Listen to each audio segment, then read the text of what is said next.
When people hear the phrase muscle, they usually think of the body. They think of lifting weights, growing biceps, pushing themselves at the gym. But when I say the quality of your life is the quality of your muscle, I don't just mean your physical strength. I mean every muscle you have, inner and outer. Your discipline is a muscle. Your focus is a muscle. Your patience is a muscle. Your resilience is a muscle. And the truth is, just like your body atrophies if you stop moving, your mind and your spirit atrophy when you stop exercising those muscles.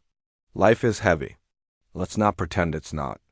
There are burdens you will have to carry: heartbreak, disappointment, failure, loss. And the mistake so many people make is thinking that the goal of life is to avoid heaviness. But that's not true. The goal is to build the muscle to carry it. If you want to live a meaningful life, you need to develop strength, because meaning is heavy. Responsibility is heavy. Love is heavy. And only the muscles you've built will determine whether those weights crush you or make you stronger. I've seen this countless times in my work. Someone will come to me overwhelmed, telling me they can't handle their stress, their job, their relationships. They feel like they're breaking under the pressure. And my question to them is always the same. Are you weak or are you untrained? Because weakness is permanent, but untrained is temporary. If you can't lift 200 pounds today, it doesn't mean you're incapable. It just means you haven't trained for it, and life works the same way. Maybe you can't handle rejection today. Maybe you can't handle responsibility. Maybe you can't handle loneliness. That doesn't mean you're doomed. It just means you haven't built the muscle yet. What I want you to realize is that suffering itself can become a kind of gym. Every hardship is a weight you can train with. Every time life knocks you down, you have a choice. You can say, this is proof I'm weak, proof I'm broken, proof I'm not cut out for this. Or you can say, this is the rep, this is the set. This is the muscle building moment.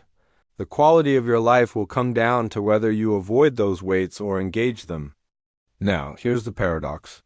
Most of us are trying to design a life with as little weight as possible. We chase comfort, convenience, and ease. We avoid difficult conversations, we procrastinate on responsibilities, we numb ourselves with distraction. We think we're protecting ourselves, but really what we're doing is starving our muscles. We're letting them shrink. And then when life inevitably drops something heavy on us, because it always will, we break. Not because the weight was too much, but because we never trained. So here's the first shift. Stop wishing life were lighter. Start wishing you were stronger. The person who carries 10 pounds and says, this is unbearable, is living a worse life than the person who carries 100 pounds and says, I've got this. The weight is not the problem. Your muscle is.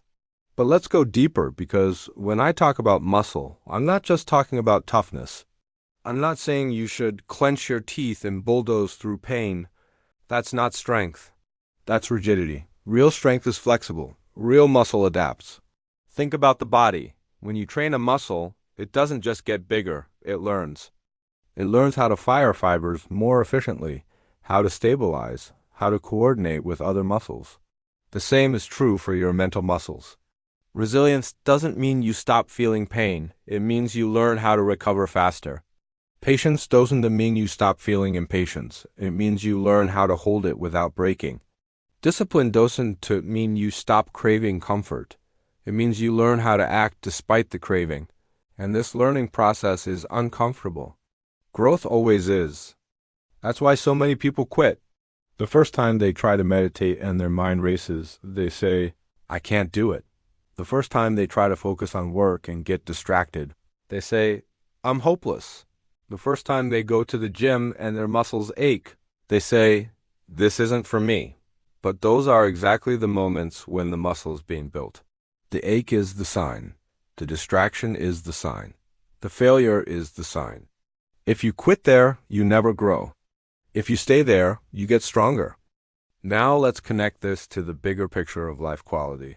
Ask yourself, what makes life feel bad? It's not usually the external event. It's your inability to handle it. Two people can go through the same breakup, and one is shattered while the other eventually rebuilds. Two people can lose the same job, and one spirals into despair while the other treats it as a chance to reinvent themselves. The difference isn't what happened. It's the muscle they brought to the moment. One had resilience trained, the other didn't. One had self-worth built, the other didn't. One had patience developed, the other didn't. That's why I say the quality of your life is the quality of your muscle. And here's something most people don't realize. Muscle doesn't build without resistance. If you try to live a life where nothing challenges you, nothing stretches you, nothing makes you uncomfortable, you will not grow. You will shrink. You will become fragile. And fragility is misery because the world will always bring resistance. The only choice you have is whether you train with it or hide from it. Let me give you a psychological example. Take social anxiety. If you avoid every social situation that makes you anxious, you never build the muscle. Your anxiety rules you. But if you expose yourself slowly, deliberately to that resistance, you start building social courage. At first, it's painful, awkward, exhausting, but over time, your muscle grows. What once terrified you becomes easy. And that transformation is everything because now life opens up. Opportunities that used to crush you now empower you. That's how muscle changes quality of life, or take discipline. People often say, I'm just not disciplined. But discipline isn't a trait you either have or don't. It's a muscle. Every time you resist a small impulse, you're doing a rep. Every time you choose work over procrastination, you're training. And over time, that training compounds. Suddenly, projects that used to overwhelm you become manageable. Dreams that used to feel impossible become achievable. Not because the world changed, but because your muscle did. This is why I'm so passionate about reframing suffering. Because most of us think suffering is evidence that something's wrong. We think, if I'm struggling, it means I'm failing. But in reality, suffering is often the very place where your muscle is growing. It's not proof of failure, it's proof of training. You're in the gym of life. And if you can learn to reinterpret that struggle, not as a punishment, but as a rep, your entire relationship with pain changes. You stop asking, why me? And start asking, what am I building? Of course, this doesn't mean we glorify suffering. You don't have to seek out misery just for the sake of it. But when it inevitably comes, and it will, you can choose to see it as part of your growth. And that choice changes everything. Now, let me tie this back to something deeper, meaning.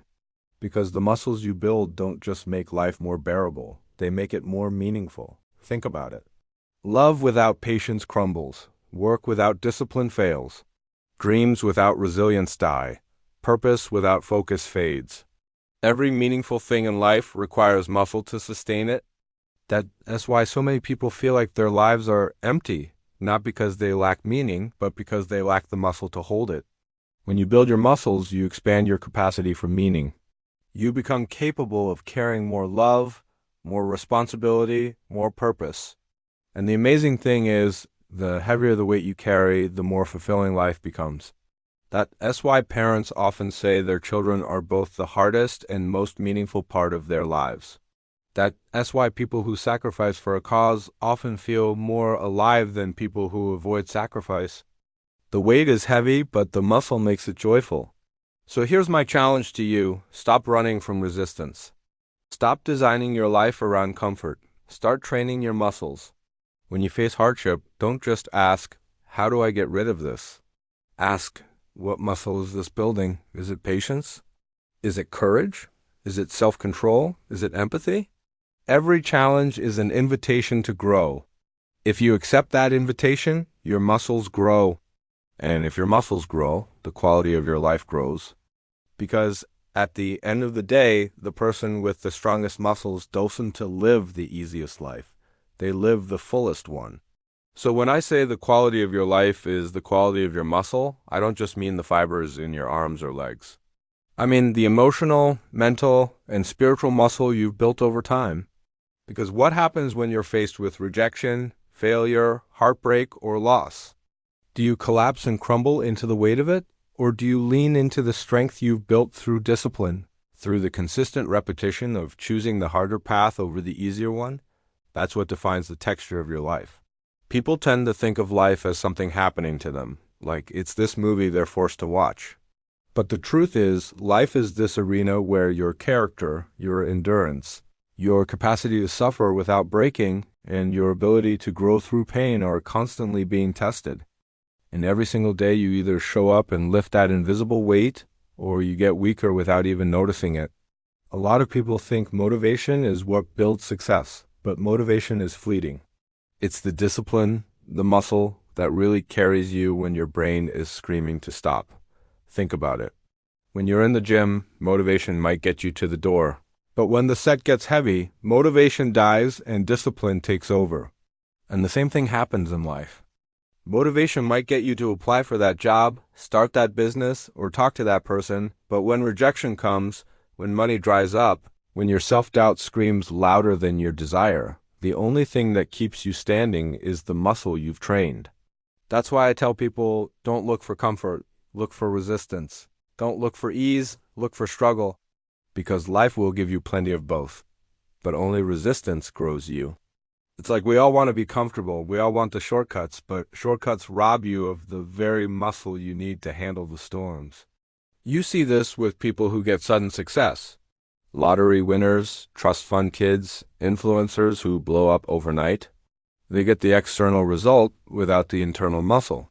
And the weight of life crushes them because they never learned how to carry it. That's why some of the most successful, grounded, fulfilled people you'll ever meet are those who've suffered, who've been through hell, who've carried weight no one else wanted to pick up. They didn't just get the outcome, they built the strength to handle it. Now here's the crazy part. Every single one of us has this potential. You don't need to be born with it. You don't need to be special. Muscle is democratic. If you lift, you grow. If you resist the urge to quit, you get stronger. It doesn't care about your race, your background, your gender, your past. It only cares about what you choose to do today. And that's liberating because it means you can change the quality of your life by changing the quality of your reps, your mental reps, your emotional reps, your spiritual reps. Here's where a lot of people get stuck. They confuse pain with punishment. They think if life hurts, it means they're doing something wrong, that they're cursed or unlucky or doomed. But the truth is, pain is the gym of life. Every time you go through hardship, you're being handed the opportunity to build muscle. And just like in the gym, if you avoid all the hard sets, if you rack the weight the second it gets heavy, you'll never grow. That's why some people live decades without really evolving, because they avoid pain instead of embracing it. They choose comfort over growth. And then they wonder why their life feels flat, why their relationships feel shallow, why their dreams never get closer. And let's be real, this isn't about being some emotionless machine that grinds endlessly. It's about becoming the kind of person who can carry life's complexity without crumbling, the kind of person who can feel fear and still move forward, who can feel heartbreak and still open themselves to love again, who can feel exhausted but still show up for the people who need them. That's muscle. It is not about avoiding feelings. It is about being strong enough to carry them without letting them paralyze you. I want you to ask yourself this: when was the last time you did something that genuinely tested you? Not something that looked good on Instagram. Not something you could brag about easily. I mean, something that scared you, something that demanded all of you, something that made you want to quit 10 times in the middle of it. Because if you haven't done that recently, chances are your muscle is atrophying. And if you keep going that way, life will feel heavier and heavier because you'll keep expecting it to be easy when it was never designed to be. The beautiful paradox of life is that the harder you train, the lighter it feels. The stronger your muscles, the more gracefully you carry the same burdens that once crushed you. And one day you wake up and realize the things that used to overwhelm you are now warm-ups. The conversations you once avoided are now easy. The problems that used to feel impossible are now just Tuesday. That's the reward of building muscle. It doesn't eliminate struggle, but it transforms your relationship with it. And look, maybe you're listening to this and thinking, that sounds great, but I'm already tired. I'm already broken. I don't have the energy to build muscle. And I get that. I've been there. But here's the secret. You don't start with the heaviest weight. You start with what you can lift today. Maybe it's one small change. Maybe it's just showing up for yourself for 5 minutes. Maybe it's choosing the harder path once when you usually choose the easy one. That's enough. Because once you get that first rep, you prove to yourself that you're capable of more than you thought. And then you stack another rep and another and another. Over time, the muscle builds. And one day, the person you are will shock the person you were. That's why I keep saying the quality of your life is the quality of your muscle. Not your comfort, not your ease, not your luck, your muscle. Because everything you want, fulfillment, purpose, peace, love, it all requires weight. It all requires carrying something. And if you don't have the strength to carry it, it will crush you. But if you do, it will shape you into someone unstoppable.